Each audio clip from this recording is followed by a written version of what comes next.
Hey, how you doing? My name is Lauren Hazel. I'm the nerdy entrepreneur, and if you are watching this, you are here to learn one of my most favorite frameworks for story selling. Now, this one I usually only teach to my students, but I am giving you a sneak peek into one part of this most powerful framework.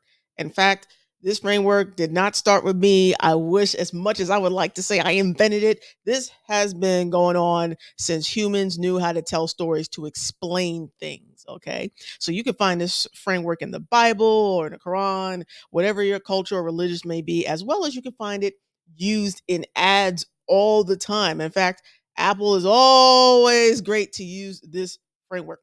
Now, I refer to this framework as the 1v1 framework. Okay. It's a very famous framework in advertising. In fact, if you know a little bit of copywriting history, you know that this framework was used in probably what is considered one of the most successful sales letters of all times. The two young men ad that was ran in the Wall Street Journal for years and has made over $2 billion in subscriptions. So you see how powerful the framework actually is. You can see it out in the wild once I explain to you exactly what it is. So I got me some props here today, a little bit of cell phones because we are the nerdy entrepreneur, and also I like to teach. So just to get into it, what the framework actually is, it is really a compare and contrast framework. It's one of those compare and contrast frameworks. I know you haven't heard that since middle school when they were trying to explain something with grammar, right? But it's a compare and contrast framework. Oh, I call it a 1v1 framework. What you're doing is you're taking two things. They could be two humans, it could be two animals, and they don't. And in some cases, they don't have to be the same type of animal because there's a very famous story that maybe you might have heard of called the tortoise and the hare, where you have two animals that have a difference, but one does something that makes all the difference, right? And that is a similar framework to the 1v1 because you're taking two things and you're comparing something, whether it's something you want to teach someone, like a morality story, and there's plenty of morality stories, especially if you have any type of religious background, or to sell a product or to say why this product should be bought, right? The whole purpose of telling stories is because it grabs our attention. And honestly, storytelling is very much a human thing. No other animal on this planet uses stories, only us. So we are all used to hearing stories to teach us something or to get us to listen or to transfer information. So storytelling is very important, especially if you have an audience and you're trying to keep their attention and you're trying to teach them something, as well as getting them to buy your product or service. So this doesn't have to always be used to sell a product. It can be used to sell a service, a subscription. It's used to sell people on joining certain religions or of behaving a certain way, like changing and modifying people's behavior. So it's a very flexible framework, this 1v1 framework. So let me just give you some examples. I'm gonna pull out from a religious example, the story of Cain and Abel. Now, I'm coming from a Christian background, so I'm just going off what I remember. Okay. Now, Cain and Abel were brothers. They Adam and Eve's children. They're brothers, and one was a farmer, one was a hunter, right? And they both made sacrifices to God, but God only accepted one brother's sacrifice and didn't accept the other. Now, if you know the ending of that story, one of the brothers gets killed, but the reason why, and this is from my memory, that one sacrifice was not accepted is because the sacrifice was not prepared properly. One brother kind of took a shortcut while the other one actually did the sacrifice correctly, which is why that sacrifice was accepted. Now, when we tell that story, most people use it about, the terrible, how bad murder is. But that story is very much also used about how we are supposed to do our tithes and offerings for those of you who come from that background. Now, you don't have to come from that background, but we have very similar stories that go on. Like they want us to learn to have things like patience and consistency, which is really the story about the tortoise and the hare.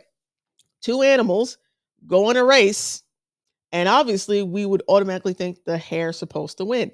Spoiler alert, the tortoise actually wins, even though it's the slower animal. Why? Because the tortoise uh, was not lazy, he was consistent. While the hare, because the hare knew that the hare was fast, the hare got lazy and took naps and everything else. And by the time the hare figured out, oh crap, I'm about to lose, it was too late. The tortoise had pretty much already won the race. Now, in that particular story, I'm just keeping it simple for us here. That moral lesson was about us being consistent and persistent and not giving up, right? We're supposed to, the story is trying to teach us to have a certain attitude, trying to teach us to have certain morals about something. So they gave us, hey, these are two animals, two different animals. What made the difference? One was consistent and persistent in what they were doing, while the other one was not. The other one let its ego get in the way. That's also a story that teaches us about how we need to check our egos, right? So in that story, it's trying to teach us some moral lessons. Now, if you're watching this and you're doing this for your email list, whether you have an online business or coaching program, or even if I'm going to show you how we use this for products as well. What you want to keep in mind is I want this to be simple for you. So when I teach my students this, like, keep it simple, right? The tortoise and hare is a nice story, but even that can get a little complex. There's other things going on there, right? Um, let's keep it real simple. Think about the Wall Street Journal ad, or in some cases, they call it the $2 billion sales letter, because in that story, the 1v1 framework is somewhat in its purest form. Two young men, very similar backgrounds, family upbringing, go to similar schools. They even get similar jobs. And the difference, that one became a skyrocketing success while the other one kind of tapered off, was because one did what?